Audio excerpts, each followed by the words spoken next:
इस वीडियो में हम ड्यूअल स्टार्टर सर्किट बनाना सीखेंगे। ड्यूअल स्टार्टर सर्किट का यूज 3 फेस मोटर को कंट्रोल करने के लिए किया जाता है।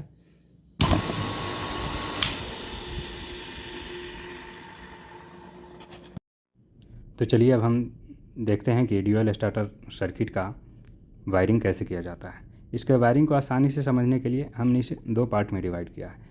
यह है लोड कंट्रोल सर्किट या फिर पावर सर्किट और दूसरा कंट्रोल सर्किट। तो पहले हम कंट्रोल सर्किट को देखते हैं ये काम कैसे करता है। ड्यूअल स्टार्टर, जिसका पूरा नाम है direct online starter. Dual starter को बनाने के लिए हमें किस किस मटेरियल का ज़रूरत पड़ने वाला है। तो सबसे पहले हमें थर्मल ओवरलोड रिले चाहिए, दूसरा एनसी पुश बटन चाहिए, उसके बाद एनओ पुश बटन चाहिए और फिर एक कॉन्टेक्टर। तो सबसे पहले थर्मल ओवरलोड रिले है। यह है हमारा थर्मल ओवरलोड रिले। इसमें आप देख रहे हैं ये इसका कैपेसिटी 2.5 से 4 एम्पियर है। मीन्स ये 2.5 से 4 एम्पियर करंट को हैंडल कर सकता है। और जैसे ही हम जितने पे इसे एडजस्ट करेंगे उससे ज़्यादा करंट जैसे ही इसे क्रॉस करेगा ये ट्रिप हो जाएगा और यह एक सिग्नल देगा। तो आज अभी हम ड्यूअल स्टार्टर के लिए एनसी का यूज करेंगे और इसके वर्किंग प्रिंसिपल को जब हम पावर सर्किट बनाएंगे तब अच्छे से समझेंगे। अभी हम समझते हैं इसका एनसी 95 96 है और इसका यूज हम करेंगे अभी। उसके बाद है एनसी पुश बटन, जो स्टॉप पुश बटन का काम करेगा और यह है एनसी पुश बटन का सिंबल। एनसी पुश बटन का पूरा नाम होता है normally close. N for normally, C for close. Means normally ये क्लोज है और जैसे हम इसे प्रेस करेंगे ये ओपन हो जाएगा। चलिए ये सब हम मल्टीमीटर से चेक करते हैं। तो अभी हम एनसी पुश बटन को चेक करने के लिए मल्टीमीटर को बीप पे एडजस्ट कर दिए हैं, कंटिन्यूटी पे, और अब हम इसके दोनों टर्मिनल पे मल्टीमीटर का दोनों प्रोब कनेक्ट करेंगे। तो आप देख रहे हैं एक साउंड आ रहा है और एक कंटिन्यूटी 0 बता रहा है और जैसे हम इसे पुश करेंगे ये सर्किट ओपन हो जाएगा। अभी जब हम प्रेस किए तो ओपन हो गया और ये नॉर्मली क्लोज रहता है। उसके बाद है स्टार्ट बटन, जो कि एनो पुश बटन है। एनो पुश बटन कुछ ऐसा दिखता है और ये एनो पुश बटन का सिंबल है और इसके पीछे भी एक नंबर है 2 और 3। एनसी पर हमें 1 और 2 दिखा और एनओ पर 3 और 4 दिख रहा है। तो एनओ मीन्स नॉर्मली ओपन, ये नॉर्मली ओपन है और जब हम इसे पुश करेंगे तो ये क्लोज होगा, फिर रिलीज करेंगे ये ओपन हो जाएगा। तो इसे भी मल्टीमीटर से चेक करते हैं। इसे भी चेक करने के लिए हम इसके दोनों पॉइंट पे मल्टीमीटर का प्रोब लगाएंगे। तो अभी आप देख रहे हैं ये आउट ऑफ लिमिट बता रहा है, ओएल मीन्स ओपन है। जैसे हम प्रेस करेंगे एक बीप का साउंड आया और जैसे ही रिलीज करेंगे फिर से ओपन हो गया। इस सर्किट में एनसी पुश बटन लगा हुआ है और जैसे ही हम बटन को प्रेस करते हैं हमारा बल्ब ऑफ हो जा रहा है और रिलीज करते हैं ऑन हो जा रहा है। इस सर्किट में हम एनो पुश बटन का यूज किए हैं। जैसे ही हम बटन को प्रेस करते हैं बल्ब ऑन हो रहा है और रिलीज करते हैं हमारा बल्ब ऑफ हो जा रहा है। तो पुश बटन एनो और एनसी कुछ इस तरह से काम करता है। उसके बाद आता है हमारा कॉन्टेक्टर। कॉन्टेक्टर को देखते हैं। हमारा आज का कॉन्टेक्टर जो हम यूज करेंगे ये कुछ इस तरह का है। ये डिफरेंट टाइप का आता है पर वर्किंग सबका सेम ही होता है। तो यहाँ हम देख रहे हैं इसके 1 2 3 4 कॉन्टेक्ट हैं, L1 L2 L3 और इसका आउटपुट L1 L2 L3 का आउटपुट।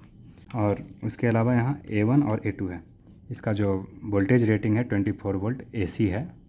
आप चाहो तो कोई भी यूज कर सकते हो, 220 24 वोल्ट DC AC कुछ भी, ये हमारे ऊपर डिपेंड है। तो हम आज 24 वोल्ट AC का कॉन्टेक्टर। तो इसके वर्किंग प्रिंसिपल को समझने के लिए हम इसे ओपन करते हैं। तो अभी हम एक पुराना कॉन्टेक्टर लिए हैं, यह डैमेज कॉन्टेक्टर है और इसे हम ओपन करेंगे और फिर देखेंगे ये काम कैसे करता है। तो इसको ओपन करने के बाद हमें कुछ इस तरह का दिख रहा है, यह है इलेक्ट्रोमैग्नेट। तो जब हम इसके A1 और A2 पे वोल्टेज अप्लाई करेंगे तब यह मैग्नेट बन जाएगा, चुंबक बन जाएगा और चुंबक मेटल को अपनी ओर खींचता है और यहाँ ये मेटल लगा हुआ है। तो जब ये चुंबक बनेगा इसको अपनी ओर अट्रैक्ट करेगा कुछ इस तरह से। तो आइए अब हम इसमें एक बार पावर अप्लाई करते हैं और फिर देखते हैं ये कैसे काम करता है। तो यहाँ जब हम पावर अप्लाई कर रहे हैं तो हमें दिख रहा है कि इलेक्ट्रोमैग्नेट मेटल को अपनी ओर अट्रैक्ट कर रहा है। उसके अलावा कॉन्टेक्टर में 2 फिक्स कॉन्टेक्ट लगा होता है। ये कुछ इस तरह से अंदर लगा होता है। और उसके बाद यहाँ आप देख रहे हैं ये लीड है, ये मूवेबल कॉन्टेक्ट है और ये फिक्स कॉन्टेक्ट है। ये दोनों फिक्स कॉन्टेक्ट है, ये और ये फिक्स कॉन्टेक्ट है और ये मूवेबल कॉन्टेक्ट है। तो ये दोनों हमारा फिक्स कॉन्टेक्ट है और जैसे हम इस पर वोल्टेज अप्लाई करते हैं तो मैग्नेट के कारण ये मूव करता है और ये जाके कुछ इस तरह से इस परमानेंट कॉन्टेक्ट के साथ इसका लीड कनेक्ट हो जाता है और हमारा सर्किट कंप्लीट हो जाता है। आइए अब हम इसे एनिमेशन के ज़रिए समझते हैं। तो इस एनिमेशन के मदद से अब हम कॉन्टेक्टर के वर्किंग को समझते हैं। यहाँ हम देख रहे हैं कि जैसा हमने कॉन्टेक्टर में देखा था परमानेंट कॉन्टेक्ट और मूवेबल कॉन्टेक्ट, वैसा ही कॉन्टेक्ट है और 24 वोल्ट का बैटरी लगा हुआ है। और जब हम इस सर्किट को क्लोज कर रहे हैं तो हमारा मूवेबल कॉन्टेक्ट मूव हो रहा है और हमारा कॉन्टेक्ट कंप्लीट हो जा रहा है। अब हम अपने स्टार्टर के कंट्रोल वायरिंग को समझने का कोशिश करते हैं इसी एनिमेशन के ज़रिए। इस सर्किट में हम बैटरी और कॉन्टेक्टर के सीरीज़ में एक पुश बटन एनो और एक पुश बटन एनसी को कनेक्ट किए हैं और अभी हमारा सर्किट ओपन है। अब हम पुश बटन एनो को प्रेस करते हैं तो हमारा सर्किट कंप्लीट हो रहा है और कॉन्टेक्टर भी होल्ड हो गया है। पर जैसे ही हम बटन को रिलीज़ कर रहे हैं कॉन्टेक्टर फिर से अनहोल्ड हो गया। ऐसा इसलिए हो रहा है कि कॉन्टेक्टर के A1 को पुश बटन एनो से सप्लाई मिल रहा है और जैसे ही हम रिलीज करते हैं सप्लाई ऑफ हो जा रहा है। हम एक बार स्टार्ट बटन को प्रेस करें और उसके बाद ये परमानेंट होल्ड हो जाए, इसके लिए अब हम NC बटन के 2 नंबर से और NO बटन के 3 नंबर से एक बार को हम कॉन्टेक्टर का जो ऑक्सिलरी कॉन्टेक्ट है 13-14 उसके 14 नंबर से कनेक्ट कर देंगे और 13 नंबर को हम कॉन्टेक्टर के A1 से कनेक्ट कर देंगे। इससे होगा ये, जब हम पुश बटन स्टार्ट बटन को एक बार पुश करेंगे तो कॉन्टेक्टर होल्ड हो जाएगा और कॉन्टेक्टर के A1 को पुश बटन के थ्रू सप्लाई मिलेगा। जैसे ही बटन को हम रिलीज करेंगे कॉन्टेक्टर के 13-14 नंबर NO से A1 को सप्लाई मिलेगा और फिर जब हम NC बटन को प्रेस करेंगे तो हमारा सर्किट ऑफ हो जाएगा। अब हम इसी सर्किट को प्रैक्टिकली बना कर देखते हैं। तो अब हम इस सर्किट ड्राइंग को फॉलो करके सर्किट का वायरिंग करते हैं। तो सबसे पहले हमारा सप्लाई वोल्टेज है। सप्लाई वोल्टेज हमें क्या चाहिए, तो हमारा जो कॉन्टेक्टर है वो 24 वोल्ट AC है। तो इसके लिए अब हम इस स्टेप डाउन ट्रांसफार्मर का यूज़ करेंगे जिसका इनपुट 220 है और आउटपुट 25 वोल्ट AC है। तो यहाँ हमारे पास अब 25 वोल्ट AC का ये 2 वायर है। ड्राइंग में हमें न्यूट्रल A2 पे देना है, तो हम A2 को न्यूट्रल पे कनेक्ट कर देते हैं। हमारा A2 ये रहा। न्यूट्रल कनेक्ट करने के बाद हमें थर्मल ओवरलोड रिले का NC यूज करना है। तो ये है हमारा ओवरलोड रिले, इसका 9596 NC है और ये इसका 3 फेस इनपुट है। तो इसको हम कुछ इस तरह से इस कॉन्टेक्टर के साथ कनेक्ट कर देंगे। कनेक्ट करते हैं कुछ इस तरह से। तो यहाँ हम 96 नंबर ओवरलोड रिले के 96 से NC बटन के 1 नंबर पे इस वायर को कनेक्ट करेंगे और दूसरा इसके 2 नंबर से पुश बटन NO के 3 को कनेक्ट करना है। NC पुश बटन के 2 नंबर से NO पुश बटन के 3 नंबर पे एक वायर को कनेक्ट कर दिए हैं। उसके आगे NO पुश बटन का जो 4 नंबर है उसको कॉन्टेक्टर के A1 पे कनेक्ट करना है। NO बटन के 4 नंबर से कॉन्टेक्टर के A1 पे वायर को कनेक्ट कर दिए हैं और अब हम इसे टेस्ट करते हैं क्या होता है। जैसे हम बटन को प्रेस कर रहे हैं कॉन्टेक्टर होल्ड हो रहा है और रिलीज कर रहे हैं कॉन्टेक्टर ओपन हो जा रहा है। तो जब भी हमें इस तरह का प्रॉब्लम दिखे किसी भी स्टार्टर में तो सबसे पहले हमें उसके NO कॉन्टेक्ट को चेक करना है।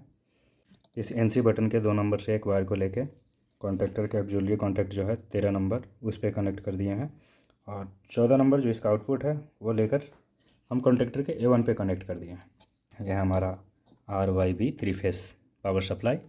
और उसके बाद हम एक MCB का यूज करेंगे। MCB सेफ्टी के लिए हम यूज करेंगे या मैनुअल ब्रेकर का है। जब हमें कभी ऑफ ऑन करना हो तो हम इस MCB को बंद करके अपने सर्किट का ट्रबल शूटिंग कर सकते हैं। उसके बाद हमारा कॉन्टेक्टर है जो हमने देख लिया है, ओवरलोड रिले को भी हमने देख लिया है। ये कॉन्टेक्टर है और इसका L1 L2 L3 इस पर हम AC सप्लाई कनेक्ट करते हैं और इसके आउटपुट पे हम ऑलरेडी ओवरलोड रिले का इनपुट कनेक्ट कर रखे हैं और ओवरलोड रिले का आउटपुट जो है T1 T2 T3 यहाँ पे हम मोटर को कनेक्ट करेंगे और फिर स्टार्ट कर देंगे।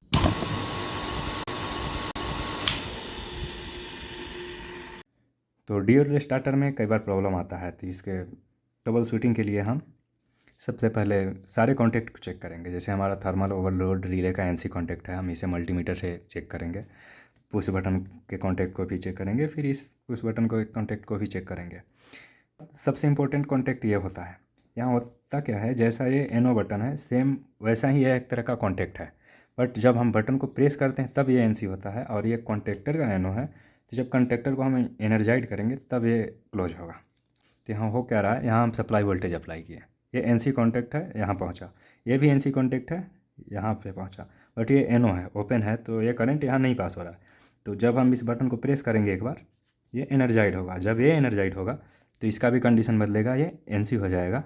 और जब हम इसे रिलीज भी कर देंगे तो ये इस तरह से सर्किट कंप्लीट हो जाएगा हमारा। तो हमारा जो एम्पेयर निकालने का फार्मूला है वो है 1000 into power divided by power factor into root under number of phase into voltage line to line. तो यहाँ 1000 और हम मोटर जो यूज कर रहे हैं 2.5 किलोवाट का है, 0.9 हमारा पावर फैक्टर है, और नंबर ऑफ फेस 3 है, और वोल्टेज जो है 420 है।